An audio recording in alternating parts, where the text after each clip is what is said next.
Ferry tells کو like کریں، subscribe کریں۔ بہت پرانی بات ہے، اونچے پہاڑوں اور گھنے جنگلوں کے درمیان ایک حسین و جمیل سلطنت آباد تھی جس کا نام تھا نور آباد۔ یہ سلطنت اپنی خوبصورتی، امن اور خوشحالی کی وجہ سے مشہور تھی، مگر اس کی سب سے قیمتی چیز اس کا خزانہ نہیں بلکہ اس کی اکلوتی بیٹی تھی، شہزادی مہر النساء۔ مہر النساء کا چہرہ چاند کی طرح روشن، آنکھیں گہری جھیل جیسی اور دل نرم تھا۔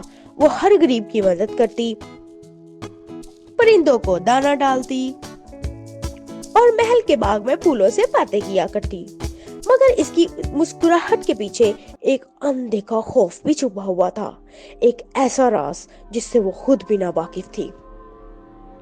لوگ کہتے تھے جس رات مہر النساء پیدا ہوئی آسمان پر ایک سرخ ستارہ چمکا تھا اور محل کی پرانی دیواروں سے عجیب و غریب سرگوشیاں سنائی دی تھیں۔ اسی دن سے محل کے پرانے حصے کو بند کر دیا گیا تھا جسے سناٹا محل کہتے تھے۔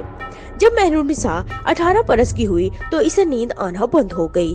ہر رات محل کے بند حصے سے ہلکی ہلکی آوازیں سنائی دیتی، جیسے کوئی آہ بھر رہا ہو یا زنجیریں ہل رہی ہوں۔ ایک دن مہر النساء معمول کے مطابق محل کے احاطے سے کنیزوں کے ساتھ گزر رہی تھی کہ اسے دور پرانے مینار پر وہی سرخ ستارہ نظر آیا جو اس کی پیدائش پر نکلا تھا۔ شہزادی کمرے میں آ کر سوچنے لگی، یہ کیسے ممکن ہے؟ وہ حصہ تو بند ہے، وہاں روشنی کیوں تھی؟ شہزادی اس راستے کی جانب چلنے لگی۔ پر اسرار راستہ تھا۔ چلتے چلتے شہزادی کی ٹھوکر ایک چابی کو لگی۔ شہزادی نے وہ چابی اٹھائی اور چلنے لگی۔ سامنے ایک دروازہ تھا۔ جیسے ہی شہزادی دروازہ کھولنے لگی، شہزادی نیند سے بیدار ہو گئی، یعنی وہ ایک خواب تھا۔ شہزادی ڈر کے اٹھ گئی، فوراً اٹھی اور خواب والے راستے میں چلنے لگی۔ وہاں دیوار کے آر پار کچھ آوازیں سنائی دینے لگی۔ اپنے خواب کی تکمیل کرتے ہوئے شہزادی بڑھی اور خواب کی طرح اسی چابی سے ٹھوکر لگی اور اسی طرح وہ اس دروازے کے قریب پہنچ گئی۔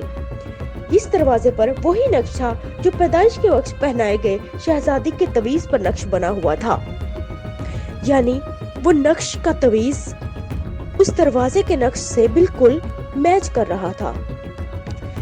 آخر کیا ہے اس پراسرار دروازے کی حقیقت؟ کیا ہے اس پراسرار راستے کی حقیقت؟ مزید جاننے کے لیے میرے چینل کو سبسکرائب کریں اور دیکھتے رہیے پاک فیری ٹیلز۔